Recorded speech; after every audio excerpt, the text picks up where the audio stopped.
magical, inspiring, hilarious, compelling, informative, and fun. These are the words, the texts, the emails that we've had from authors and supporters regarding the 4th annual Savannah Book Festival. We've had 4 days of wonderful events. I'm Stephanie Duttenhaver, board president of the Book Festival. Thank you for being here at the Georgia Power Speaker Series, a new partnership between the Savannah Book Festival and Georgia Power. 2 little housekeeping notes. Please turn off your cell phones.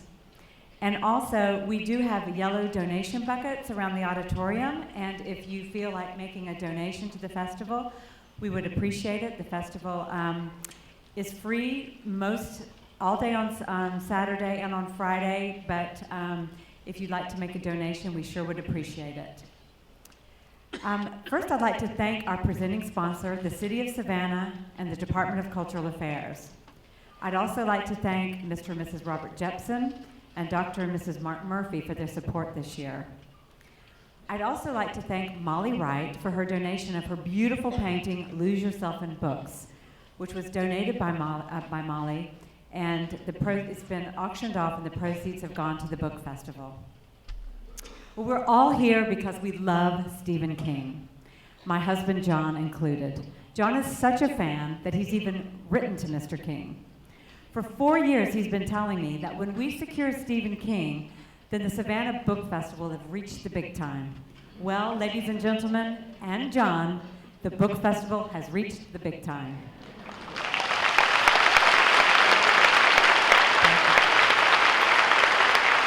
So all of this has come together through the steadfast dedication of our 150 plus volunteers and our community sponsors. Today's closing address by the incomparable Stephen King. May I say that again? Today's closing address by the incomparable and extraordinary Stephen King is sponsored by Jack and Mary Romanis and is part of the Georgia Power Speaker Series. Jack is a fellow board member and a true friend of the festival. Will you please join me in welcoming Jack Romanis?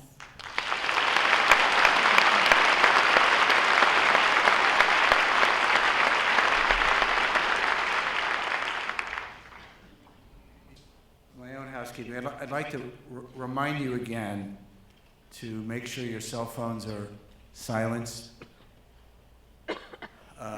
because you know what Stephen King can do with a cell phone if he sets his mind to it.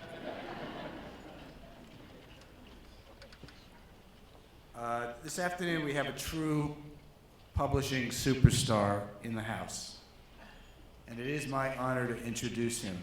Now, I've introduced Stephen before, and I can honestly tell you that he is one of the few people who truly does not need an introduction.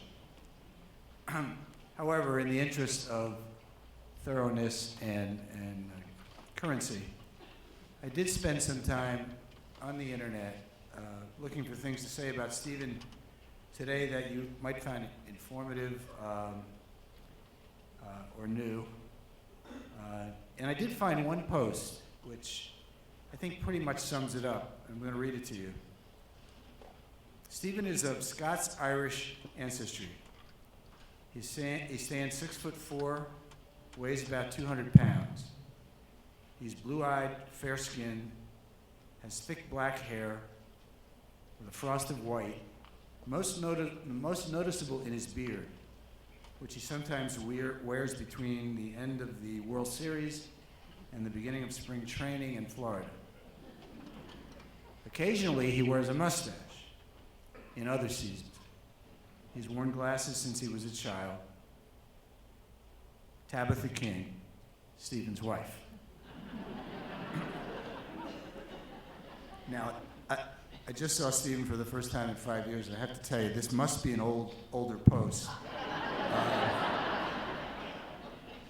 My relationship with Stephen King began one day in 1997 when a group of jubilant Simon & Schuster executives burst into my office with the news that Stephen King had just agreed to move from his publisher of long standing to begin a new relationship with Simon & Schuster's prestigious Scribner imprint. a relationship that I am happy to say is still going strong.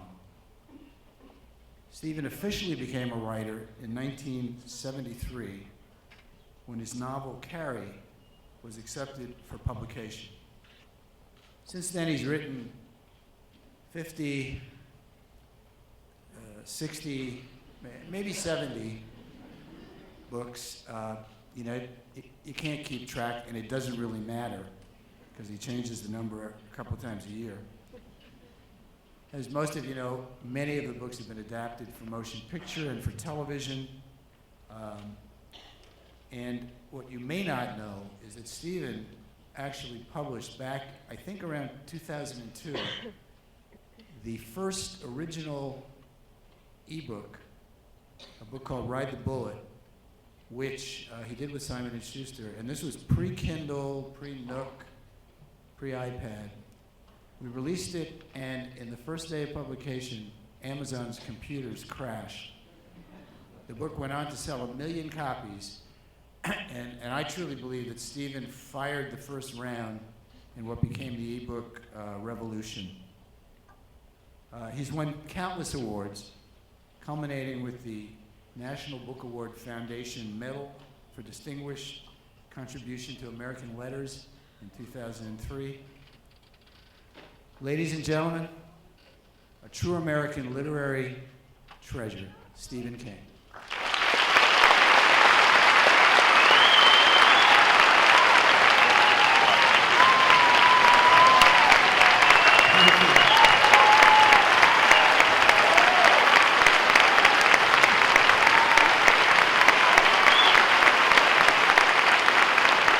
Thank you.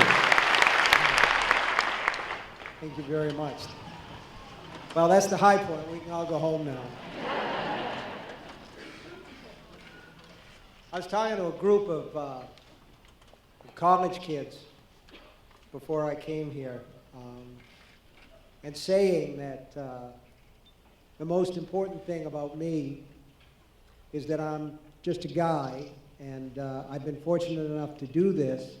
And I just thank you all for coming. I mean, it's a wonderful thing. I'm a guy who works in a little room all by myself. And believe me when I say the reason that writers write is because generally when we get in front of a big group of people, we get tongue-tied and stumble around, and writers are not usually that interesting to listen to. But I also like to start off by reminding you that the NIA, National Insurance Association of America, did a survey in 2002, said that 1 in 50 people at large public events forget to lock their cars. And it probably won't be dark when we get out of here. But if someone were to find your car unlocked and hide, why, that would be a crazy thing to do. So you would want to check that. And that same survey about home safety and the safety that people take when they go out says that 1 in, I think it's like 220, forget to lock their houses when they go out. And it will be dark when you get home. And if somebody were to creep in, they go to the bathroom and hide in the shower.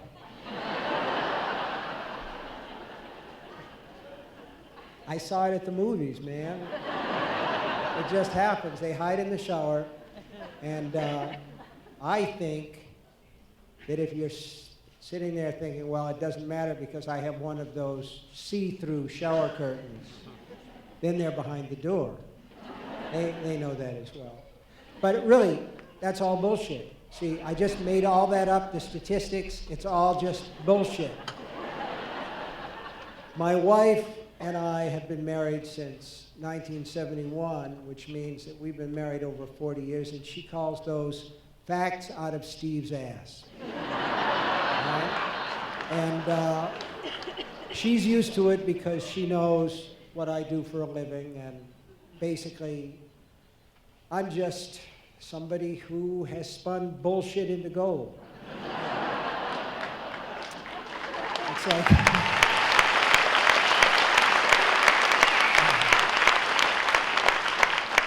it's like I heard one of the political pundits a couple of weeks ago talking about Ron Paul saying if you guess his real name, he has to spin your straw into gold. He does sort of have that Rumpelstiltskin look. Has nothing to do with anything. But here's the thing, okay, that I like to point out. Somebody has to say that the real stars of affairs like this are you guys. Because you're not here that has anything to do with movies. You're not here because it has anything to do with pop music. You're not here because of video games. You're here because of books. And you ought to give yourself a hand.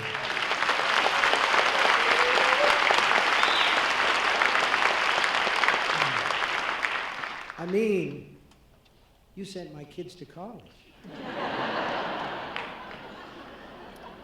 And I appreciate it. The reason that things like this are uncomfortable for me in particular is because I was raised to believe that writers were the secret agents of the arts, and that we pretty much went and had to go unobserved and unseen, and that way we gathered material. We saw what people were doing, you know, and we were able to bring it back and work it in our stories. And for a long time, that was my life.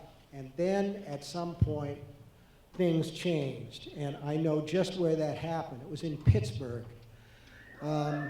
Somewhere here, is my friend and collaborator on a book about the Red Sox, a book called Faithful, about the 2004 World Series that the Red Sox won, Stuart Onan, who was from Pittsburgh, and I don't know, I think that the Red Sox were too rich for Stuart's blood because he returned to Pittsburgh to root for the Pirates, and for whatever reason. But Pittsburgh was where I ended up on my first real author tour. It was for a book called The Shining. I'd never been on a book tour before. I didn't know anything about it.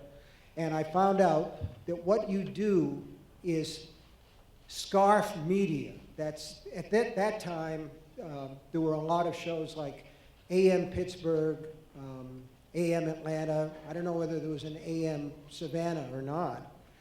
Presumably TV has come to Savannah because I checked the weather this morning and I saw you guys online. There was some guy named Big John or something like that who's giving me a total scoop. So you go there and you go and you do the morning TV shows along with the Karate Kids and the grandma who just won a jitterbug contest or whatever it is. And you get 5 minutes and you talk about your book. And the bottom line is always the same, you know, at your bookstore now. And somebody goes out and get it. And the last thing that you do before moving on to the next city is you do a dinner that's usually put on by the newspapers. Of course, I'm dating myself because in those days, newspapers had money to do things like that.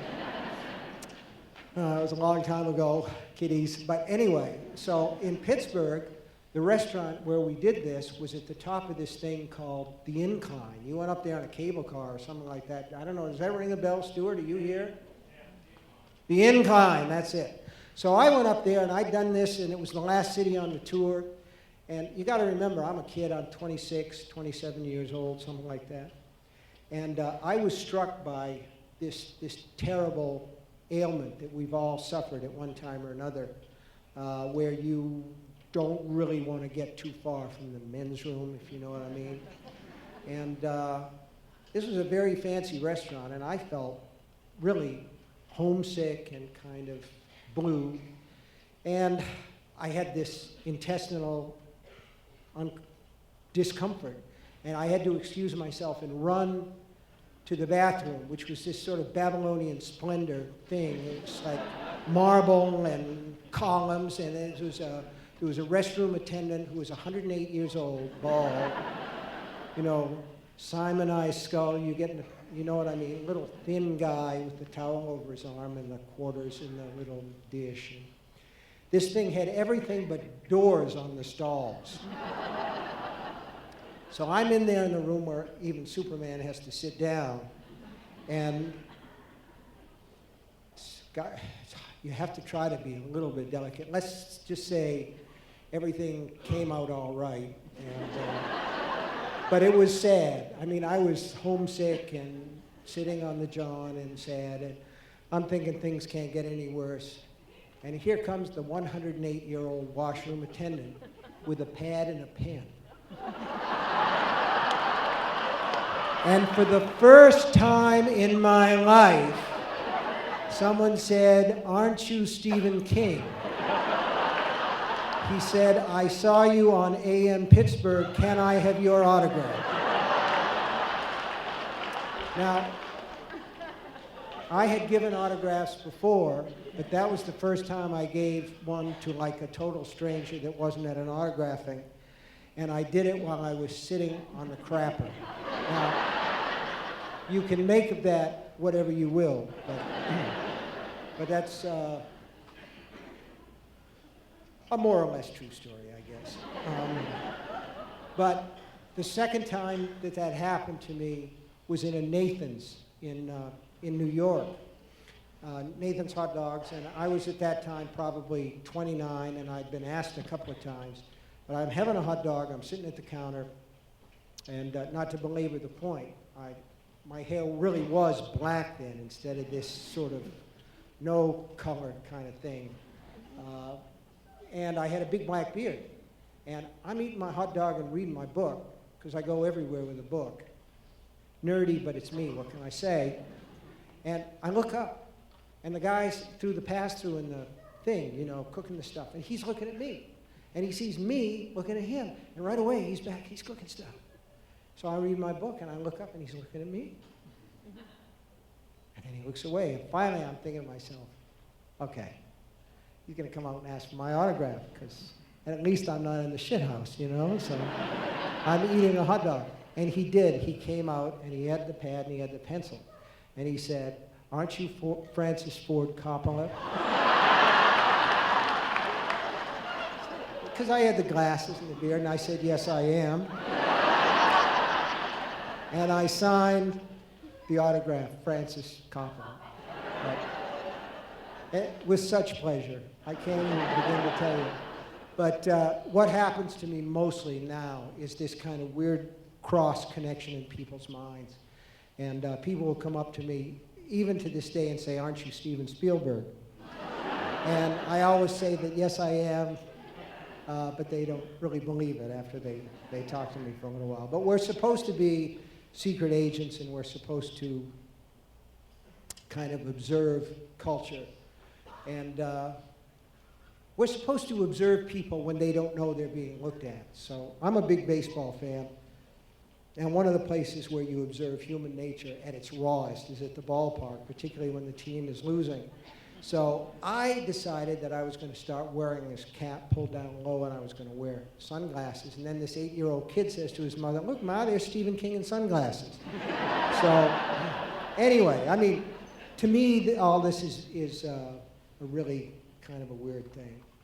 Anyway, as to what I'm doing or what I have been doing in terms of the actual work, lately it seemed to me like what I'm up to is cleaning house.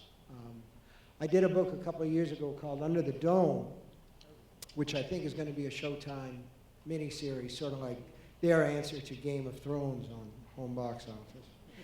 And I originally had the idea back when I was in college and kind of put it on the back burner because it seemed like an awful lot of research. I'm a fairly lazy writer. I like stuff when I can make it right up out of my head. And this looked like it was actually going to be work.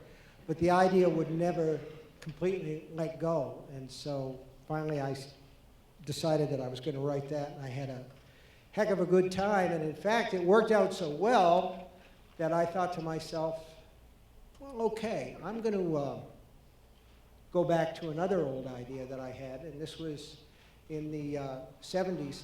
I taught high school for a while, and it was, I think, probably 8 years after John Kennedy's assassination And we were sitting around in the teacher's room, and one of the people that I taught with said, I wonder what life would have been like if they hadn't gotten him. And in those days, everybody talked about they, because there was supposed to have been this big secret conspiracy.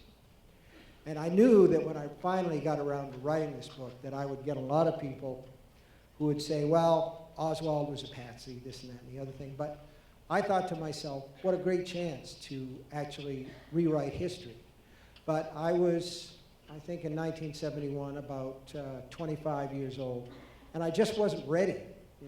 I couldn't, the scope of it was too big, and I certainly didn't have the time or the money to go to Dallas and actually research things.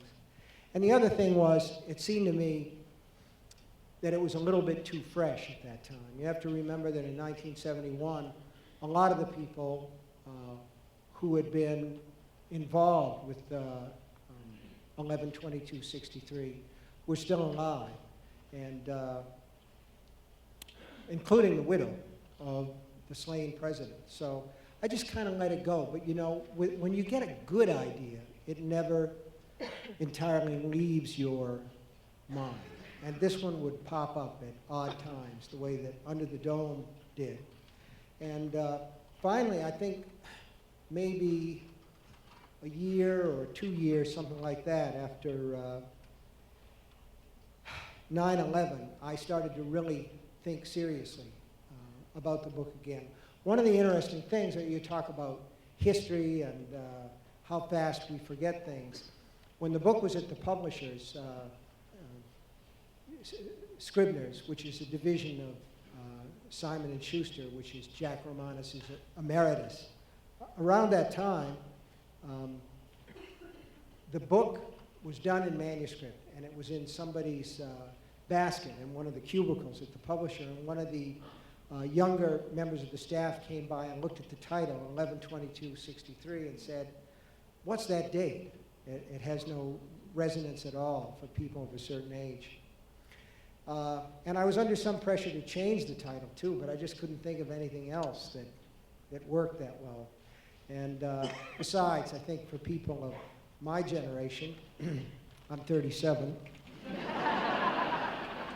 What? What'd I say? For people of my generation, it has the kind of resonance that 9/11 does today. So the idea stuck around, and it started to get a little bit warmer again. And then something that I don't think many people would have foreseen even a year before it happened. And that is, we elected an African American to the presidency. And I was amazed when I went on the internet at the outpouring of hate from some quarters. And it really brought me back to the days of the Kennedy presidency. Only then, instead of it being prejudice of a racial nature, it was prejudice of a religious nature, Kennedy being a Catholic. And I started to remember things like some of the billboards in Dallas at the time that the president landed with his wife. And I thought, it seems to me that if you have enough unrestricted hate, and if you have enough people who feel it's perfectly okay to use really incendiary language about politics, that sooner or later the guns come out. And I thought to myself, maybe I really ought to look back at this book idea, 11/22/63. And if you accept, and I do, the idea that Oswald acted alone, it's certainly never been disproved in all the years since, then you have to say to yourself that that was one moment in time when really one ordinary person could have changed the history of the world. If one person, for instance, on the staff, the janitorial staff at the Texas Book School Depository, had known that Oswald had a gun in the package where he claimed it was curtain rods for his apartment. One person had known, one ordinary person, everything changes, maybe. That's the thing. We don't really know for sure if things would have changed or not. Would there have been Vietnam? We don't really know that. Would there have been the race riots? We don't really know that. with the Civil Rights Bill that changed everything about the way we do business and act in this country.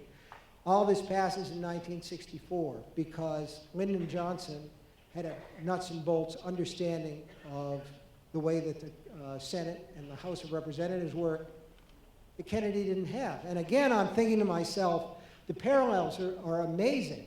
Instead of a second-year senator from Massachusetts, you've got a one-term senator from Chicago, both young men, both with beautiful, charismatic wives, both with families, beautiful children, kids.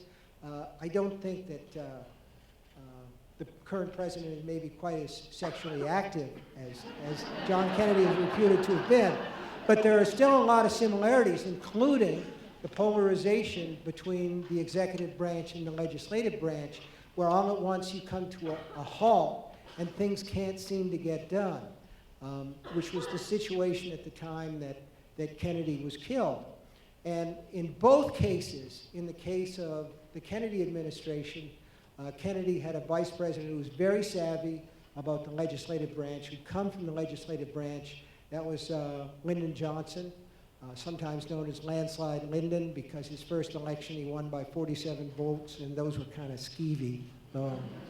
And with the current presidency, you've got a guy in the vice presidency, Joe Biden, who's also very wise about the ways of the House and the Senate. Could he have gotten more accomplished had he been president? That's an open question.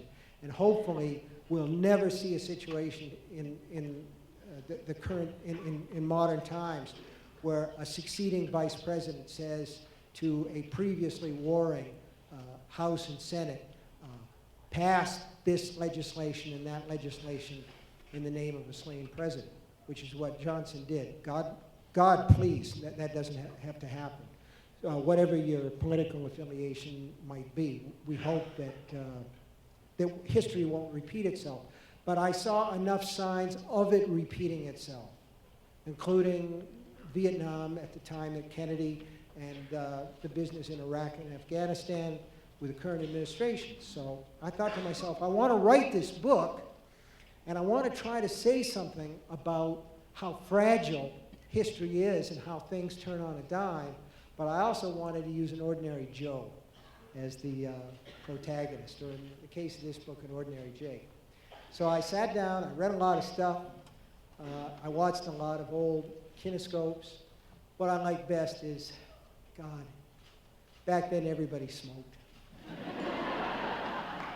Fucking doctors smoked, do you believe it? They would deliver babies and come out and light a cigarette. I mean, the woman's in labor and she's smoking a cigarette. But I tried to get away from that, all that rose-tinted nostalgia. There's such a tendency, you know, to think that things were better, and in a lot of ways they really weren't. But the other aspect of the book was the whole question of time travel. It's a tar baby, like in the Brer Rabbit story. The more you hit it, the more you stick. There are so many different paradoxes that you can stumble over in this business with the butterfly effect. If you change one thing, how much changes? And the most famous, I decided the best way to deal with this was to avoid it, if I possibly could avoid it completely, so that there's Jake's friend, the cook, brings up the most famous Jake brings up the most famous paradox to him, and he says, well, what if you went back into the past and killed your own grandfather? And the cook says, why the fuck would I want to do that? So you're able to get kind of past that in a way. Why would you? Why would you do that? And of course, I kept everybody away from themselves, you know, because you could possibly meet yourself, marry your mother, I don't know. A lot of different possibilities, but I tried to steer clear of them. The best, of course, the best time travel novel is the one where the guy goes into the future, like with the H.G. Wells. But I did the best I could with it, and I had a lot of fun. And but boy, whew, time travel's a bitch. I did it once, and I'm not going there anymore. So I did Dome, and I did 11/22, and by the way, they make terrific Mother's Day gifts, Father's Day gifts. I can't imagine a better gift to give somebody. Just kidding. Not. So I really think I am cleaning the closet, because I've got a book coming out in June that's another Dark Tower book. And I never thought,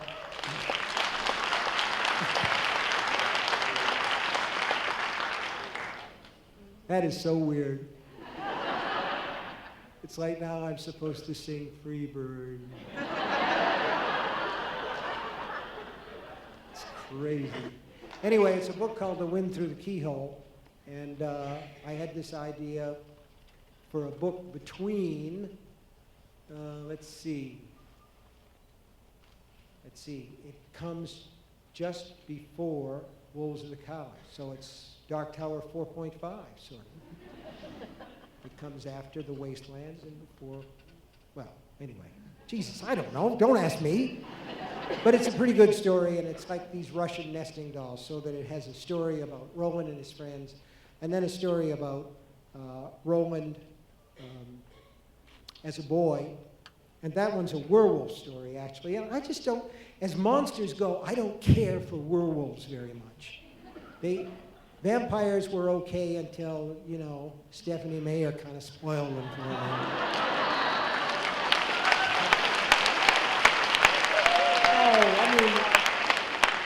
I don't mean to put down anybody's taste, but they were all lovey-dovey, you know, and he got all sparkly. So that kind of spoiled that.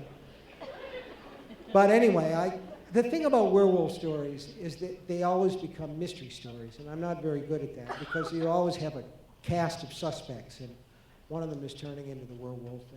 But I did have this pretty good idea for a story, and I thought I can tell this, and then I can put another story inside it, so that they were like Russian nesting dolls. So there's that, and I got it done, and I thought, oh, all right, now I'm going to move on to an actual new thing.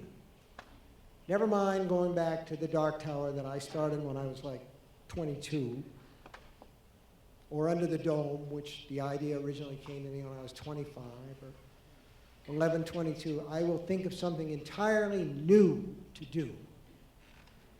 And with that in mind, I wrote a sequel to The Shining.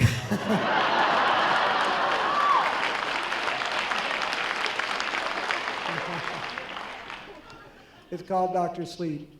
But you know what? I always wondered what happened to that kid.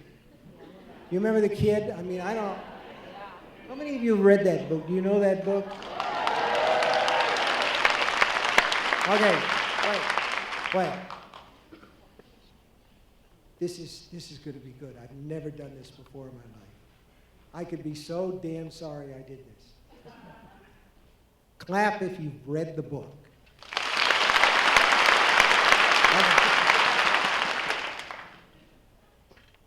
Clap if you've seen the movie.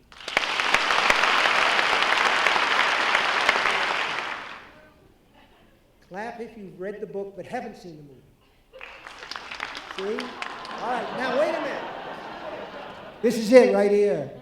Clap if you've seen the movie but haven't read the book. See, you're the guys I want. You're the guys that I want.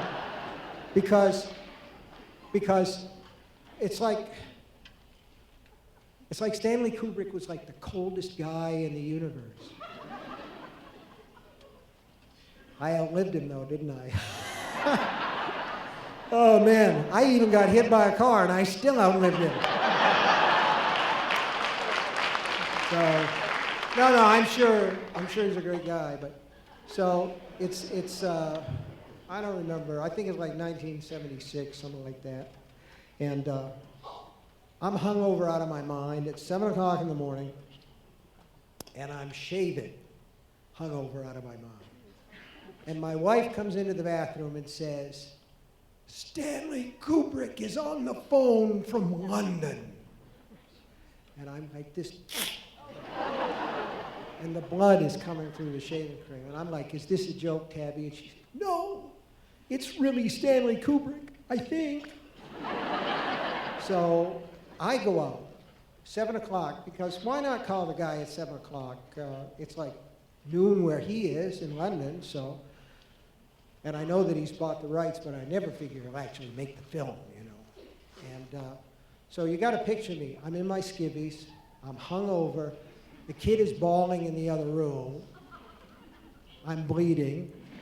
I got shaving cream on half of my face. I pick up the phone and I say, hello, this is Stephen King.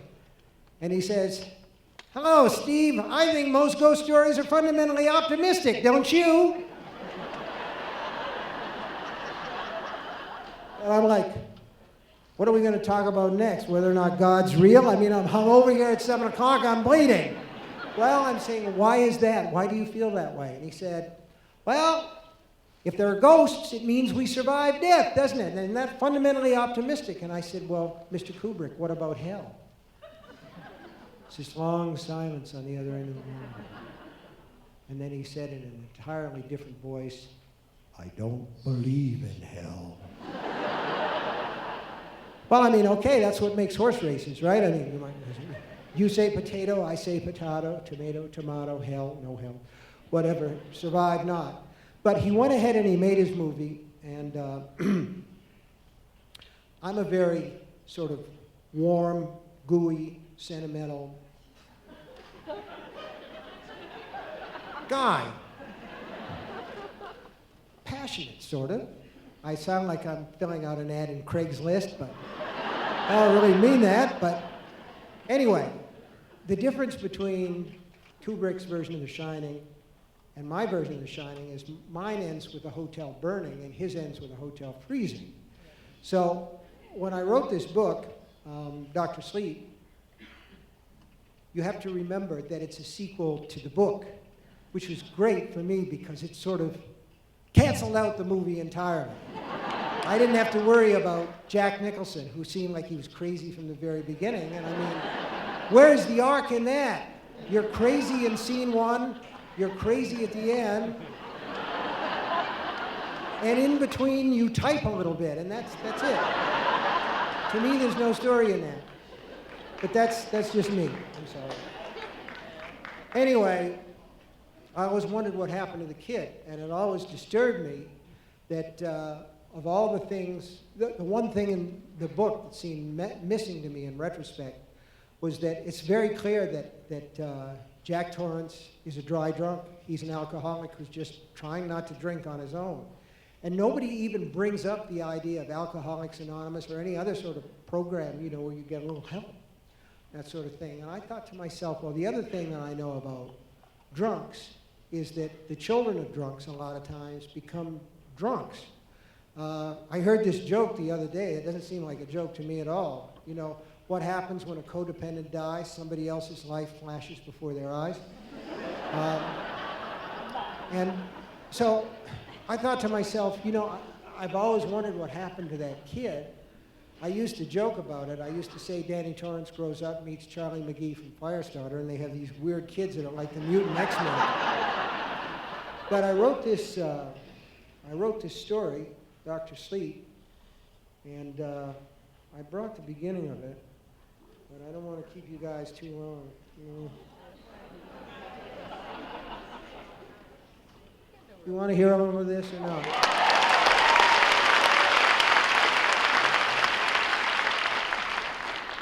No, I mean, I'm serious. We don't have to do this. Hold on.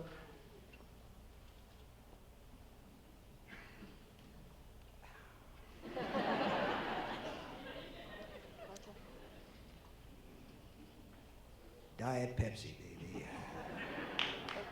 It's the drink of the gods. Hold on. Moxie. Oh my God, yes. Moxie. Don't even get me started on Moxie. That stuff sucks so bad. But there are people who like it, so what do I do? Anyway, I'm just going to read you the beginning of this because I don't want to go on too long, and I want some Q&A and all that. So this is how it starts. On the second day of December in the year of 1977, one of Colorado's great resort hotels burned to the ground. The Overlook was declared a total loss. After an investigation, the fire marshal of Jicarilla County ruled that the cause had been a defective boiler. The hotel was closed for the winter when the accident occurred, and only 4 people were present. 3 survived. The hotel's off-season caretaker, John Torrance, was killed during an unsuccessful and heroic effort to dump the boiler's steam pressure, which had mounted to a disastrously high level due to an inoperative relief valve. 2 of the survivors were the caretaker's wife and young son. The third was the Overlook chef, Richard Halloran, who had left his seasonal job in Florida and come to check on the Torrances because of what he called a powerful hunch that the family was in trouble. Both surviving adults had been quite badly injured in the explosion. Only the child was unhurt, physically at least. Wendy Torrance and her son received a settlement from the corporation that owned the Overlook. It wasn't huge, but enough to get them by for the 3 years she was unable to work because of back injuries.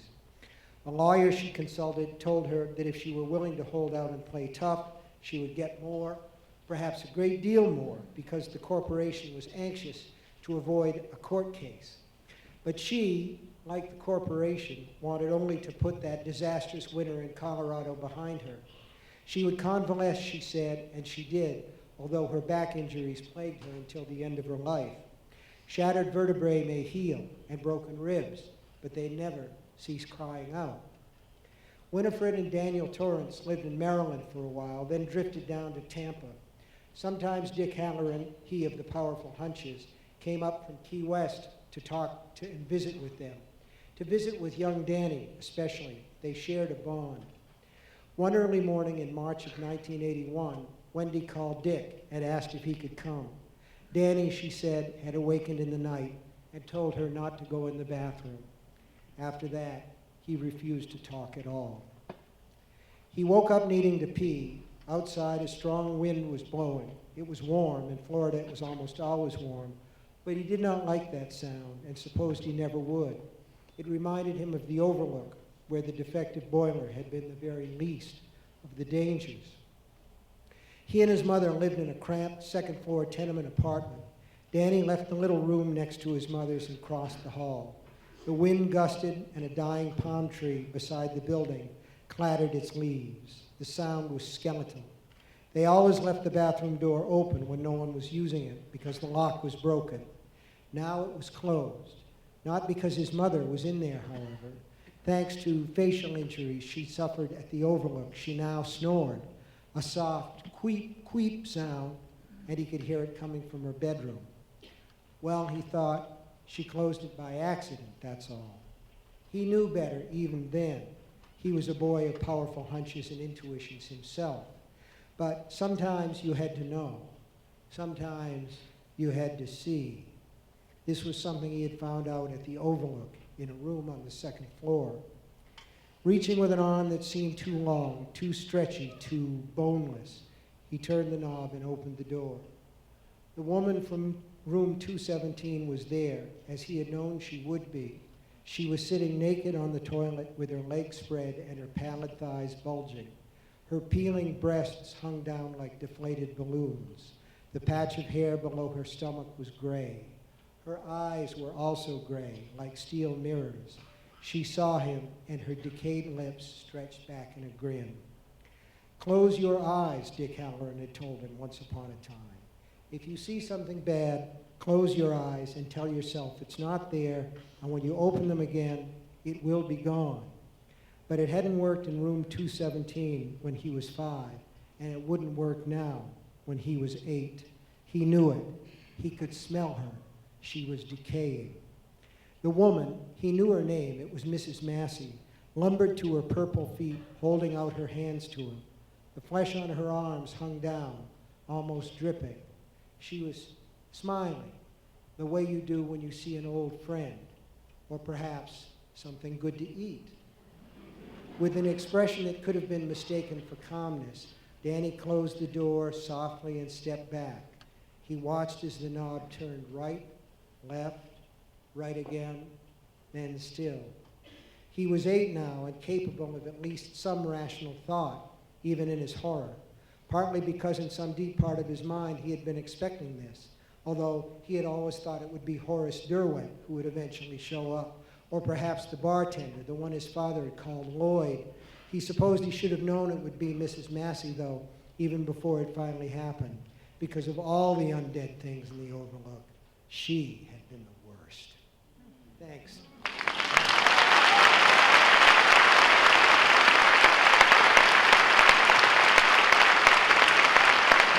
Thank you.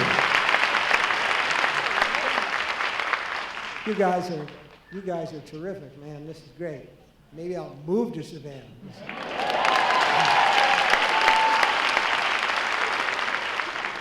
Now, I can't see you guys, which makes this a little bit easier, but they're, oh shit. Do you have questions? Because we have about 20 minutes. And then I'm going to sign books. When I sign books, it's going to be a real assembly line job, I'm afraid. I'll sign my name and try to get everybody in. It's the best way to do it. All right, we ask that everyone please raise your hand and we'll come to you with the microphone. We have a question right here. Wow, a little nervous. The details in your books are astonishing. And when I read The Talisman back when I was a freshman in college, the whole listening to Run Through the Jungle when they were coming across has always resonated with me to where like I actually went out and bought the cassette and wore it out. Please tell me a little bit how you came up with that. I can't. I mean, the stuff just comes. When it's going good, you put yourself in the story. And I think, you know, when I was talking to the kids, I can't sit here. I get excited. When I was talking to the writing kids, also, I have to keep pulling out my jeans because I have no ass. It's an Irish thing, I'm sorry, okay? When I was talking to these kids, I was saying, there's nothing magical about me, there's nothing mysterious about me. I'm just a guy, I get up in the morning, I take a shower, I walk the dog, I do whatever I do, and then I sit down to write. And that's sort of where the magic is. And I can't explain it, but you spend a lot of years and you try to put yourself in the zone kind of thing. And it's kind of like work at first when you sit down and you start. And if you're lucky, and in most days I've been really lucky, I've had a lucky life, I really have. Or blessed, whatever you want to call it. But when you do it for a little while, it's kind of like you get up. You kind of get up and you get in a zone and then you see everything. And you hear what's going on and you just see the room and you report. For me, a lot of times it hasn't been so much like creation as dictation, you know? So that's the best I can do. I mean, there's something here that can't be explained. But at the same time, what I'm saying to you is that it's a perfectly normal, rational process, and if I can do it, anybody can do it. So, something else? We've got one right over here. Hello. Hey. I've been teaching high school English for 17 years, and I know in a former life you were a teacher as well. What book or books would you say are a necessity for a high school student to read? Well, the one that I think that's really great, that turns kids on to the possibilities of fiction and how exciting it can be is Lord of the Flies by William Golding. I love that one. And I think it's really important to get kids stuff. There's a fine line between what's good and what's so hard that the kids give up. I was given Moby Dick to read as a junior in high school, and I never got through it. I fudged that baby so bad. Totally did. But we also had Of Mice and Men by John Steinbeck. And I couldn't get enough. I just loved that. There are other books like that that work. You can give, I think you can give any high school sophomore or junior Water for Elephants by Sarah Gruen. And there's no problem with that. And I loved that book. I thought it was terrific. I was a little bit disappointed in the film version of it. but you can also give them To Kill a Mockingbird, Yes. which is real literature, and at the same time you get like totally into that book. Question like that, what would you give them to read? Man, it's like somebody pulls the fire alarm and everybody jams the revolving door at the same time. There's a lot of different stuff, but the one that immediately jumps to mind is Lord of the Flies. Another great one is George Orwell's book, Animal Farm. 1984 is good too, but it's too long, I think, for high school kids, and it's also a wicked bummer. You know what I'm saying? Somebody else? Okay, right here in the front, to your right. Sorry, what was it? Okay. Over here. I am a big fan of your work, so my question is, what is your favorite book that you've written and why?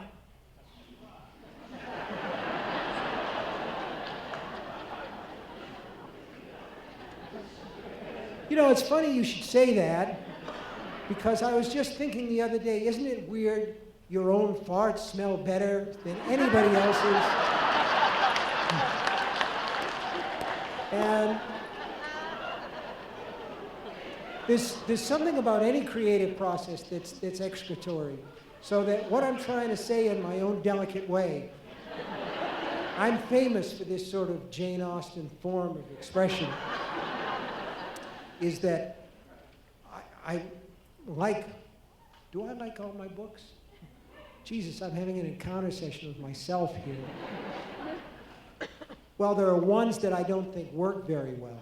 That I love them all, I guess. I love them all. So in some ways, it's easier to love the ones I don't think work so well. I was thinking of Rose Madder, which is never a book that's really worked entirely for me. One in that genre that does, that I do love, is Dolores Claiborne. And I like Different Seasons a lot. There are a number of different ones that I like. If I had to pick a favorite, it would be Lisey's story, because it's about the inside of a marriage. I don't think it's readers' favorites, but it's mine. Somebody else? Yes, I have one all the way to your left here. Hi. Hi. For as much as you didn't like the movie version of The Shining, I've heard that you really like the television miniseries, which I have not seen yet. I've read your book and I've seen the movie. Is that because you had a creative process in it, or? Yeah, sure, it's that same thing, like your farts smell better than anybody else's.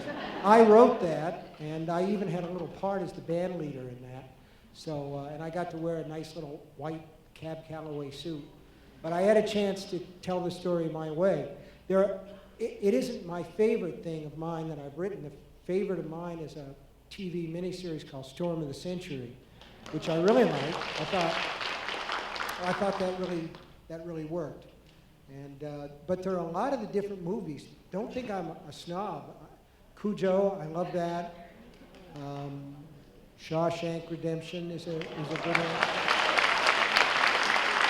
You know, it's down in Sarasota, which is where we shop.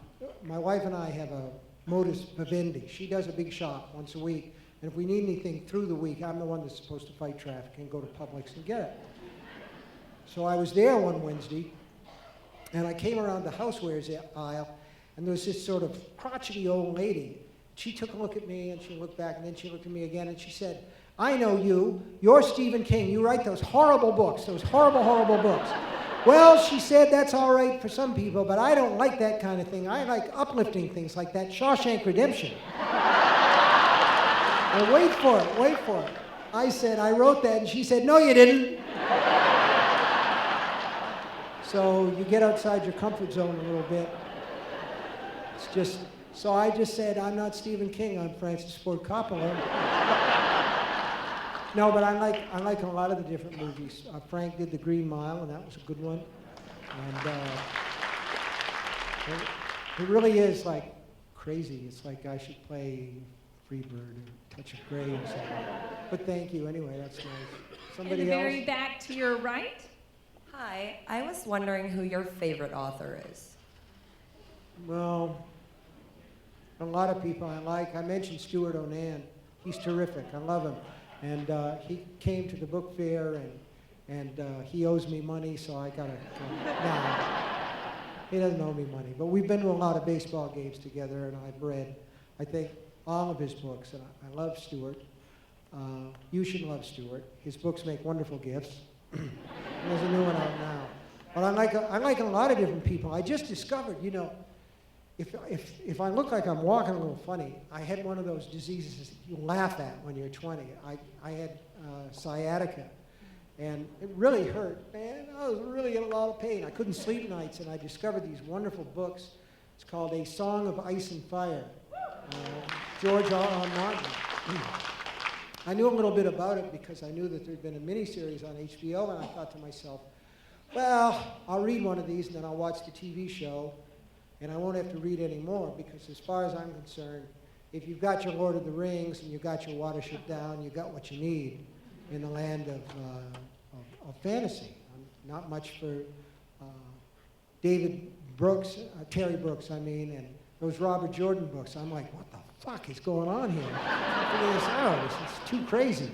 But I just, you know, Martin is a natural-born storyteller, and I spent a lot of nights up with those books, and I just absolutely love them. But my all-time favorite, man, it's impossible to tell. There's guys like John D. MacDonald, Evan Hunter, Ed McBain. I like those Lee Child books a lot. I mean, there's just all kinds of people that they come out and I grab them. We got time for one or two more. I have one back to your right. Okay. I used your book in my classes, the one you write on writing. And The On Writing book, yeah. Yeah, and it was absolutely the best I've ever read from an author that's printed. Was that your idea, or did your No, it students wasn't come my up with idea. it? It wasn't my idea. I've got a couple of women at Scribner's that run my life, Susan Moldow and Nan Graham, and generally they take what I write and they publish the books, and they've done a terrific job since Bag of Bones back in the middle 90s, and I just love them to death. And they came to me with this idea saying, would you want to write a book about writing?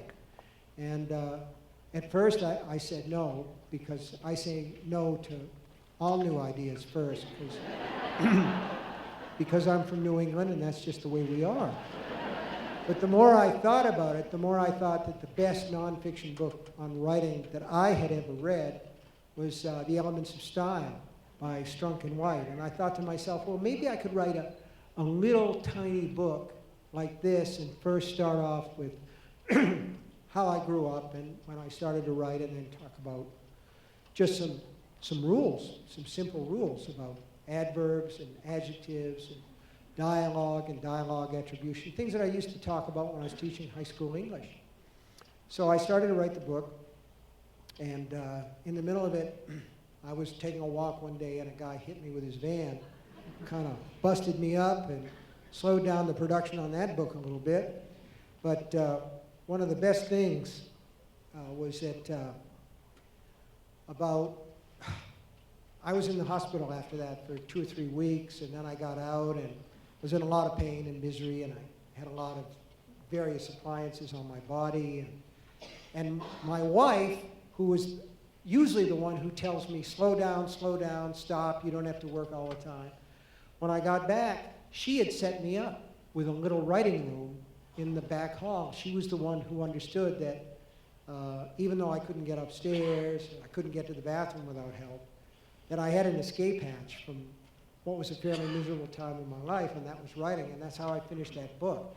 It was in the back hall of a house in Bangor, Maine, and the temperature was about 180 degrees, and that was the one time I got away. I mean, to me, that's what this is about. If you read to escape, I think a lot of us write for the same reason. Somebody else? I have a Somebody in question the right here. balcony.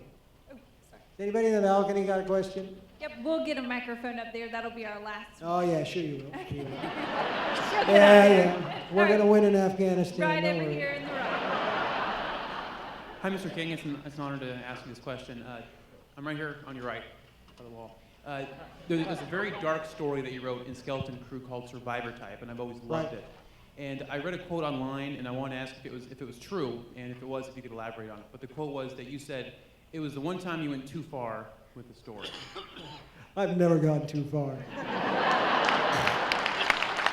No, the one time that I thought I had gone too far was I wrote a book called Pet Sematary. And I thought, this is the most awful thing.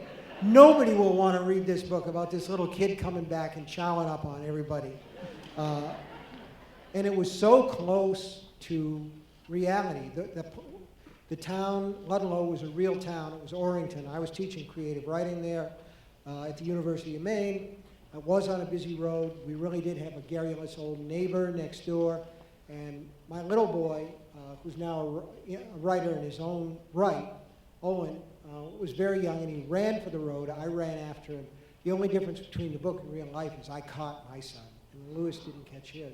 There was a pet cemetery out back of that house, and I did a stupid thing in the local paper by telling people where it was, and the next thing you knew, all the markers were gone. People took them for souvenirs. But it was really there, and her cat was buried there, so there was a lot of truth in that. But it was so awful and so dark, with no ray of light at the end, that I put it in a drawer, and something happened. There was a contractual dispute with an earlier publisher where there really had to be a book published for a lot of different reasons, and that was what I had, and people loved it, so you just never know. But Survivor Type is a story about a doctor who's muling heroin into the country, and his boat sinks, kind of like that Italian cruise ship, only he's the one survivor. And he lands on a rock with absolutely nothing to eat, and because he's a surgeon and because he has the heroin, he eats himself a little bit at a time. I can remember at the time that I wrote that story, there was actually an old retired physician living next door to us. And I asked him, how much of a person could that person eat and still live? And he gave me this long considering stare and said, that would depend on how much of a survivor type. So it worked for me. Yeah. We're up here in the balcony. Hi, I first wanted to say that our book club is here from Atlanta, and last month we read 11/22/63, which we all thoroughly enjoyed and found to be one of the most pleasurable books we've read in a long time. And at the end of the book, you mentioned in the notes that you had a different ending in mind for the book, but that your son actually suggested the one that you used, and we were a little curious about what the original ending was supposed to be. Well, that's my son, Joe Hill. Joe Hill King. Who's a novelist. He's done a book called Heart-Shaped Box, and he does a comic series called Lock and Key, and he's a terrific writer, and I can say that because he gets the reviews as well as Father's Pride. And he read the manuscript, and he just absolutely loved it, and at that time, the book ended with an epilogue that had Jake reading a newspaper. I don't want to spoil this for anybody who hasn't read it yet, so I'm not going to do that, but he read a newspaper story about somebody that he cared for a great deal, that he left behind in Texas. And Joe called me on the phone. He said, "Dad, that sucks." I said, no, it doesn't suck. He said, "Yes, it does. He ought to go and meet this person." So I said, "Yeah, Joe, the book's done. It sounds like work." And he's like, he's kind of like, "Get your head out of your ass, Dad. Do your job." So he basically said, if something could happen down there, and so I thought up this thing where they're having a centennial and a Citizen of the Century award. It worked really well, and I'm really glad that he did that. Now we're going to do one more, and then I'm going to. One more question. How about right here? Hi, pink hair. Hi. I'm sorry. I've been reading you since I was 11. Love you. You love me? I love you. I love you very much. I would say I'm your #1 fan, but that's just old. I'm curious, you have so many amazing, wonderful, scary, weird characters in your head at any given time. Where do they go? Where do they go when you're trying to live your life? Do they run around in your head all the time, or can you put them away?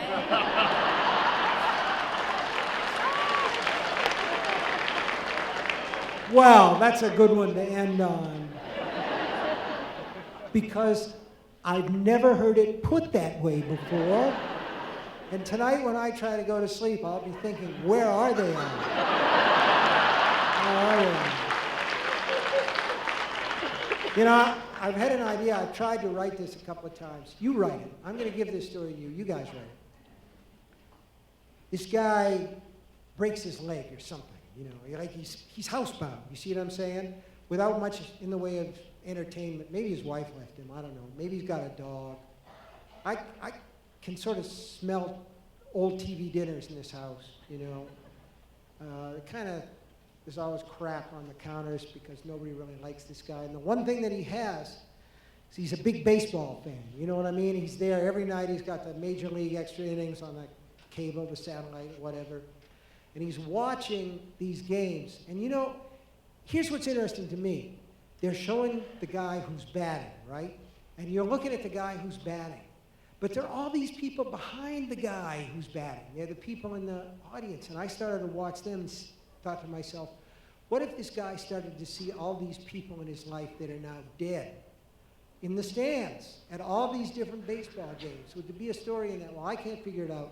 You figure it out. But that's sort of like your question, but it really doesn't address your question. But I wanted to tell that story. See what I mean? So it was a shitty transition. But here's the thing, I think. The characters come out. I'm working on something, and they're very vivid. I'm working on something now, a novel. And when it's time to stop, they go away, except they come back at odd moments. And I'm glad to have them come back at that time, because sometimes they're doing interesting things, and I know where to go next, because I'm a very seat-of-the-pants writer. I'm the kind of guy, John Irving, God love him, he says the first thing he does when he starts a new book is he writes the last sentence. I'm thinking, really? How boring is that? You know how it comes out. I like to leave things plastic and see how they turn out on their own. Listen, you guys are great. You guys are terrific. Thank you for being so nice. Thank you. Appreciate it. Thank you.